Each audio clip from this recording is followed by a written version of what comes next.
आज आपल्याला माहिती आहे की आजची पत्रकार परिषद माजी केंद्रीय मंत्री आदरणीय सौ भारतीताई पवार यांच्या प्रमुख उपस्थितीत होणार आहे। आज या प्रेस कॉन्फरन्सला आपल्या महाराष्ट्र राज्याचे कॅबिनेट मंत्री अतुलजी सावे साहेब, आमचे महामंत्री दीपक ढाकणे, जालिंदर शेंडगे, अनिल मत्रिये, आमचे किशोर शितोळे हे उपस्थित आहेत। मी ताईंना विनंती करतो की आपण प्रेसला संबोधित करावं। धन्यवाद माननीय सावे साहेब, आमचे अध्यक्ष, सगळी टीम। निवडणुका कालच अधिसूचना आली आणि घोषणा झाल्या, तारखा निश्चित झालेल्या आहेत आणि त्यानुसार विधानसभेची तयारी करत असताना प्रत्येक तयारीमध्ये पक्षाची ध्येयधोरणं, पक्षाची तयारी आणि भविष्यात जनतेच्या विकासासाठीचा आराखडा असेल, योजना असतील, यासाठी पक्षाचा जाहीरनामा हा अतिशय महत्त्वाचा असतो आणि त्या दृष्टीने या विधानसभा निवडणुकीच्या जाहीरनाम्याची तयारी देखील सुरू झालेली आहे। आदरणीय उपमुख्यमंत्री देवेंद्रजी यांनी देखील यापूर्वी सविस्तर सांगितलेलं आहे। त्यानुसार एक कमिटी तयार केलेली आहे जाहीरनाम्याची आणि त्या कमिटीच्या माध्यमातून वेगवेगळ्या सूचना असतील, वेगवेगळ्या कामांबद्दल त्याच्या उपसमित्या आहेत, याच्यावर काम चालू आहे आणि माननीय सुधीरभाऊ मुनगंटीवार यांच्या अध्यक्षतेखाली आम्ही सर्वजण काम करतो। हा जाहीरनामा हा सर्वसमावेशक असेल आणि त्याचबरोबर महाराष्ट्राला भविष्यात विकासाच्या दृष्टीने सगळ्या घटकांना समावेश करून एक चांगला जाहीरनामा करण्यासाठी जशी सूचनांची आवश्यकता असते, तसंच जनतेच्या मनातल्या प्रश्नांची, मनातल्या मार्गदर्शनाची सुद्धा गरज आहे आणि त्या दृष्टीने भारतीय जनता पार्टीने असा विचार केला की जाहीरनामा तयार होत असताना आम्ही सगळ्यांना आपल्या माध्यमातून विनंती करतोय की आपल्या सगळ्यांच्या देखील याच्यामध्ये सूचना नक्की द्याव्यात, कारण या सूचनांचा पुढच्या भविष्यात महाराष्ट्रामध्ये काय अपेक्षा आहेत त्या दृष्टीने नक्कीच गांभीर्याने विचार केला जाईल आणि म्हणून आजच्या या पत्रकार परिषदेच्या माध्यमातून मी विनंती करते की या सूचना आम्हाला नक्की पाठवाव्यात। हा जाहीरनामा फक्त जाहीरनामा नाही तर आमच्यासाठी पुढच्या दृष्टीने अंमलबजावणी आराखडा म्हणून याच्याकडे आम्ही बघतो। जनतेच्या गेल्या काम करत असताना गेल्या 5 वर्षात, त्याच्या मागच्या 5 वर्षातल्या ज्या काही आम्ही कमिटमेंट केल्या होत्या आणि आपणही बघितलं असेल की अशा कमिटमेंट होत्या काही की त्या करण्यासाठी भारताच्या स्वातंत्र्यानंतर सुद्धा काही ठिकाणी काही योजना पोहोचायला जेवढ्या वर्ष लागली तर ह्या कमी काळात ते कमी करून, त्या अडचणी कमी करून पूर्ण करण्यासाठी भारतीय जनता पार्टीने काम केलं, कारण केंद्र आणि राज्य सरकार आमच्या हक्काचं होतं म्हणून। मधली 2-2.5 वर्ष सोडली तर मला वाटतं केंद्र सरकारच्या आणि राज्य सरकारच्या माध्यमातून आज अतिशय चांगलं काम आपण करतोय आणि त्याचीच पुढची अंमलबजावणी करण्यासाठी हा जाहीरनामा खूप महत्त्वाचा आहे। बऱ्याच वेळा जाहीरनामा फक्त काही पक्षांच्या घोषणा असतात, मात्र भारतीय जनता पार्टी महायुती म्हणून हे फक्त घोषणापत्र नाही, आम्ही संकल्प केलेला आहे आणि यावेळेस आमचा तो अंमलबजावणी आराखडा आहे आणि म्हणून आमची विनंती आहे की याच्यामध्ये आपल्या सगळ्यांनी, म्हणजे तुम्ही पत्रकार म्हणून तुम्हाला साहजिक आहे यातल्या बारकावे, यातले प्रश्न, यातल्या अडचणी सगळे जास्त चांगल्या पद्धतीने तुम्ही एक समीक्षक म्हणून चांगली सूचना देखील करू शकतात। म्हणून मी तुम्हाला देखील विनंती करते की आपणही आमच्या सोशल मीडिया, आमचे फेसबुक लिंक आहे, इंस्टाग्राम लिंक आहे, एक्स लिंक आहे, मेल ID आहे, व्हॉट्सअप आहे, या माध्यमातून आपण कृपया त्याच्यावर पाठवाव्यात।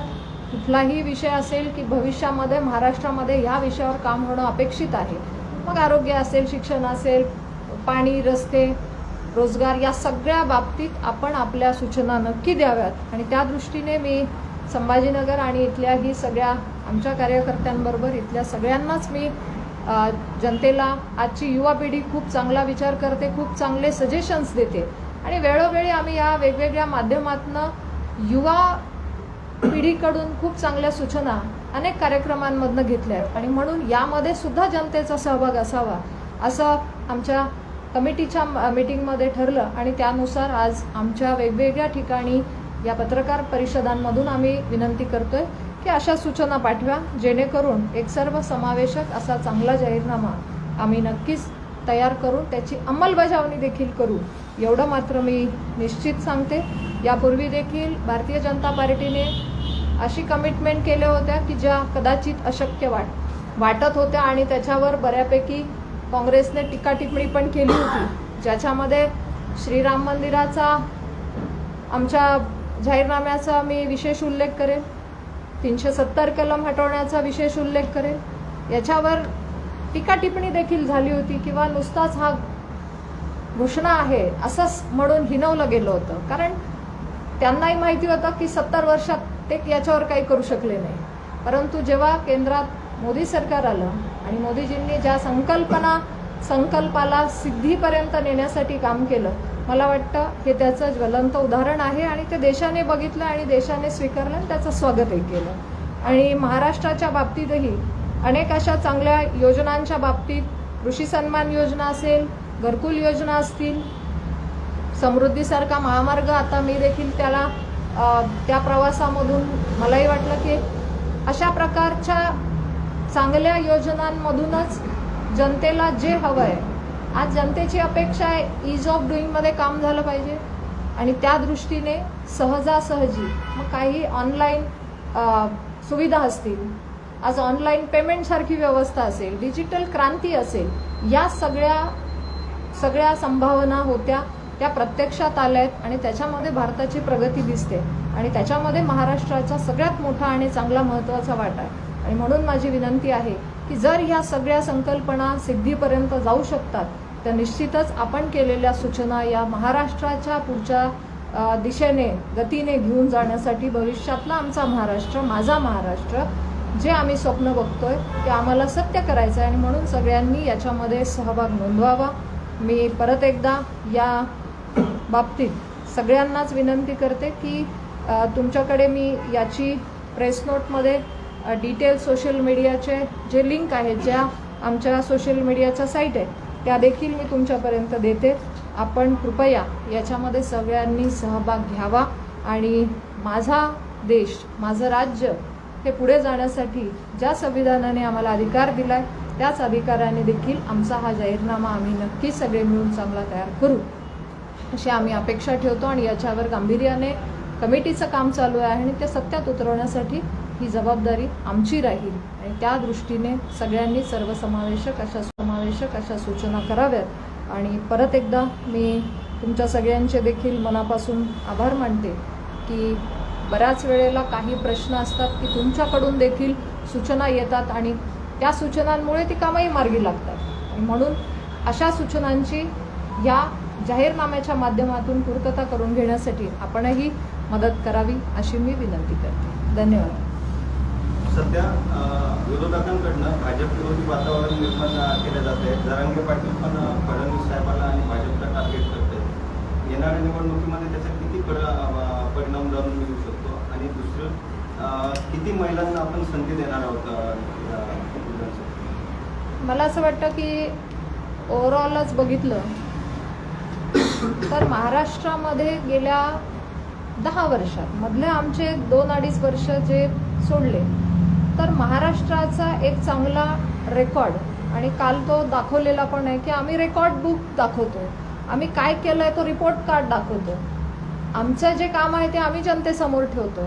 मग पाण्याचा विषय असेल, रस्त्याचा असेल, घरकुलांचा असेल, सौर ऊर्जेवर काम चालतं आहे, ईज ऑफ डुईंगमध्ये जे जे शक्य आहे ते आज टेक्नॉलॉजीचा वापर पोहोचवण्यापर्यंत, वाड्यापाड्यापर्यंत, म्हणजे असंही आम्हाला सावे साहेबांना मला तर अनुभव आहे कारण एक मंत्री म्हणून आम्ही खूप दूरपर्यंत प्रवास करतो तेव्हा ग्रामीण भागामध्ये अगदी कोपऱ्यामध्ये सुद्धा डिजिटल पेमेंटचं आज तुमचं स्क्रोल करायचं हे मशीन ठेवलेलं आहे. मला असं वाटतं याच्यापेक्षा अजून काय आम्ही विचार पण केला होता का? तर जेव्हा हे शक्य होतं तेव्हा ती तिथली अर्थव्यवस्था सुद्धा चांगली होते. आणि म्हणून आज जे काही अपेक्षा आहेत ते पूर्ण करण्यासाठी सरकार अगदीच चांगल्या पद्धतीने काम करते. म्हणून विरोधक कुठेतरी डिस्टर्ब नक्की असतील. तुम्ही बघितलं असेल की आमची लाडकी बहीण योजनेसुद्धा साठी ती बंद व्हावी म्हणून विरोधक कोर्टात जातात. मला असं वाटतं की या मानसिकतेमधूनच दिसतंय की ते आज कोर्टात जायला लागले, कारण त्यांना दिसतंय की आज विकास सगळ्या योजना चांगल्या चालू आहेत, तर विरोध कसा करायचा. विरोध करण्यासाठी त्यांना या अशा प्रकारचा कोर्टाचा सुद्धा म्हणजे कोर्टात जाऊन ती योजना थांबवा असं सांगावं लागतंय. मला नाही वाटत पूर्ण भारतामध्ये कुठल्या राज्यात अशा प्रकारे कुठल्या कोर्टात कोणी विरोधक जात असतील. पण दुर्दैव आहे आमचं की आमच्या महाराष्ट्रामध्ये एका महिलांच्यासाठी चांगली योजना आणली आणि त्याच्यासाठी कोर्टात जातात. विरोधकांची मानसिकता किती खालावली आहे आणि महिला हे सगळं बघतायत. महिला म्हणून आम्ही सगळ्या भगिनी बघतोय की आमच्या योजनांना दाबण्यासाठी आमच्या महिलांच्या बँक अकाउंटमध्ये, आमच्या महिलांच्या हातामध्ये एकीकडे महिला सक्षमीकरण म्हणायचं आणि महिलांच्या अकाउंटला पैसे आले तर तुम्ही कोर्टात विरोध करतात जाऊन. मला असं वाटतं ही मानसिकता राज्यातल्या विरोधकांनी बदलण्याची गरज आहे. आमची महिला सक्षमीकरणासाठी जर तिला आर्थिक दृष्टीने पाठबळ द्यायचं असेल तर ह्या योजनांचं स्वागत झालं पाहिजे. नक्कीच राजकीय लढाई नक्कीच झाली पाहिजे, परंतु तिथे असा भेदभाव करता कामा नये. आणि त्या दृष्टीने सगळ्यांनी येऊन महाराष्ट्राला पुढे घेऊन जायची चांगली योजना असेल तर तिचं स्वागतही केलं पाहिजे. दुर्दैवाने ते होत नाहीये. आणि आपण म्हणालात तसं महिलांच्या बाबतीमध्ये नक्कीच भारतीय जनता पार्टीने खूप चांगलं एक महिलांसाठी नेतृत्व कायमच दिलं. मी पार्लमेंटमध्ये सुद्धा बघितलं की आमच्या भारतीय जनता पार्टीच्या सगळ्यात जास्त महिला खासदार होत्या. आज आमची महिला राष्ट्रपती पदावर देखील आहे. मला असं वाटतं की भारतीय जनता पार्टी महिलांच्या बाबतीत, नेतृत्वाच्या बाबतीत खूप चांगली संधी कायमच देत आलेली आहे आणि देणार. म्हणजे विरोधक नुसती टीका करतायत की टीकाच राहणार आहे, त्यांना असं हे होणार. बिलकुल विरोधक घाबरलेत. विरोधकांकडे ते टीका करतात त्याचा किती फरक पडेल. विरोधक घाबरलेत. विरोधकांकडे मुद्दे नाहीयेत, विरोधकांकडे अजेंडा नाहीये, विरोधकांकडे व्हिजन नाहीये.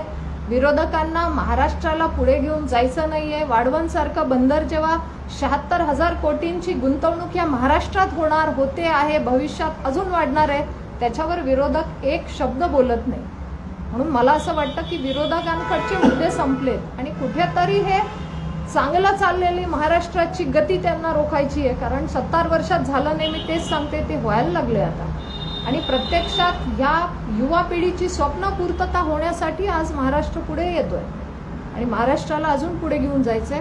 तर जनतेचा विश्वास आहे महायुतीवर आणि त्या दृष्टीने विकासाच्या मुद्द्यावर ही लढाई आम्ही जिंकणार. सूचना कधीपर्यंत द्यायचं सांगितलं. सूचना 30 तारखेपर्यंत दिवाळीच्या. केंद्रीय मागास आयोगाने महाराष्ट्रातल्या 17 जातींना ओबीसीमध्ये आरक्षण द्यावं अशी शिफारस केली. दुसरीकडे महाराष्ट्रातला मराठा समाज ओबीसीतून आरक्षण द्यावं अशी मोठ्या प्रमाणात मागणी होते. याचा कुठेतरी विचार होणार आहे. नाही, याच्या बाबतीत मी परत एकदा सांगते, प्रत्येक जातीनुसार, प्रत्येक वर्गानुसार जे निकष ठरलेले असतात, त्याच्या काही प्रोसेस ठरलेले असतात, त्या कमिटी पुढे जातात, त्याच्यावर सुनावणी होते. त्यानंतर मला असं वाटतं की हे त्या याच्या प्रश्नांवर वेळोवेळी माननीय मुख्यमंत्री महोदयांनी, माननीय उपमुख्यमंत्री महोदयांनी याच्यावर वेळोवेळी सविस्तर अशी चर्चा केलेली आहे आणि त्या दृष्टीने त्या वेळेला ती उत्तरं दिली. आज मात्र आम्ही जाहीरनाम्यासाठी आपल्याला विनंती करतो आणि त्याच्यामध्ये आपल्याकडनंही चांगल्या सूचना येतील अशी मी अपेक्षा करते. आणि हा जाहीरनामा आपल्या सगळ्यांचा, आपल्या मुलांच्या भविष्याचा असणार आहे. त्यासाठी आपलं योगदान प्रत्येकानं द्यावं.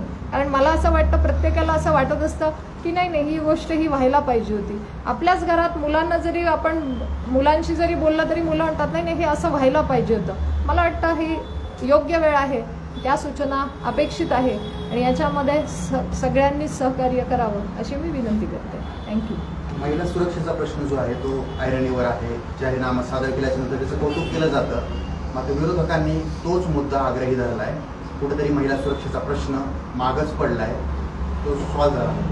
मला असं वाटतं की महिला सुरक्षा याच्यामध्ये कुठलंही राजकारण होता कामा नये.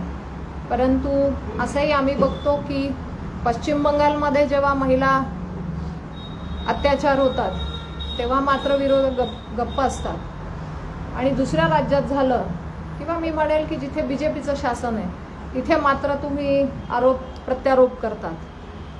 इथे एखाद्या आरोपीचा एन्काउंटर झाला, महिला सुरक्षा म्हणून आधी प्रश्न विचारणार आणि एन्काउंटर झाल्यानंतर पण सरकारला कुठेतरी प्रत्यारोप करणार. मला असं वाटतं की विरोधकांना हे आधी समजलं पाहिजे की याच्यामध्ये कुठलं शासन आहे, कुठलं हे अपार्ट फ्रॉम द पॉलिटिक्स महिला सुरक्षेवर सगळ्यांनीच एकत्र येऊन बोललं पाहिजे, ते कुठलंही राज्य असो.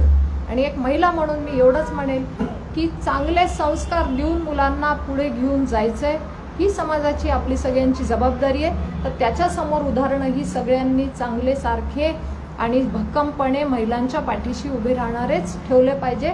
हा माझ्या छत्रपती शिवाजी महाराजांचा महाराष्ट्र आम्ही जेव्हा म्हणतो तेव्हा इथली महिला सुरक्षित राहील आणि त्यासाठी सगळ्यांनी मिळून काम केलं पाहिजे. त्याच्यावर मग ह्या राज्यात त्या राज्यात ह्या राज्यात असं होता कामा नये.